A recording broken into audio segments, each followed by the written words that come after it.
నమస్తే అమ్మ. ప్రస్తుతం తెలంగాణలో రేవంత్ అన్న పరిపాలన ఎట్లా అనిపిస్తుంది? మాకు ఏం మంచిగా అనిపిస్తలేదమ్మా అది. ఎందుకని?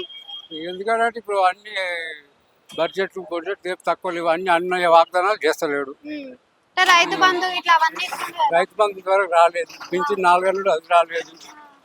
మామూలు ఊరని మున్సిపాలిటీ చేస్తుండు, ఆ, ఆ ఊరాలు ఏం లేదు. ఆ, ₹1 అమ్ముతలేదు, దాన్ని మున్సిపాలిటీ చేసిండు. ఆ. రైతు రుణమాఫీ కూడా చేసిన అని మొత్తం చెప్తున్నారు. మాపి కొందరు చేసిండు, కొందరు చేయలేదు. మీకు అందిందా మరి రుణమాఫీ? మాకు అందిందమ్మా. ఆయన ఇచ్చే 6 పథకాల్లో మీకు ఎన్ని పథకాలు అందినాయి ఇప్పటి వరకు? మాకు ఒక్క పథకం కూడా అందుకోలే. ఆ గ్యాస్ అనిచ్చుడు అది అకౌంట్లో పడతలేవు, అది కిలో తక్కువ వస్తుంది. మాకు అదేం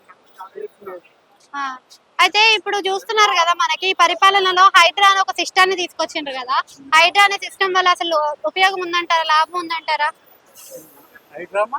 హైడ్రా అని కూల్చివేతలు చేస్తున్నారు కదా, బిల్డింగ్లు కూల్చేస్తున్నారు, చెరువులో కట్టిరు అని చెప్పి. అదే దాని గురించి మీరు ఏమనుకుంటున్నారు? తెలియదు. ఆ? అందులో ఏం నాకు అంత కనిపించలేదు. మరి ఆడవాళ్ళకి ఇప్పుడు ఉచిత బస్సు కానీ ఒకటి ఫ్రీ ఉంది, అది అది ఉపయోగం వేస్ట్ అయ్యేది. అది కూడా ఎందుకంటున్నావా, సగం టికెట్ పెడితే అయిపోతుండే, అది ఎందుకు?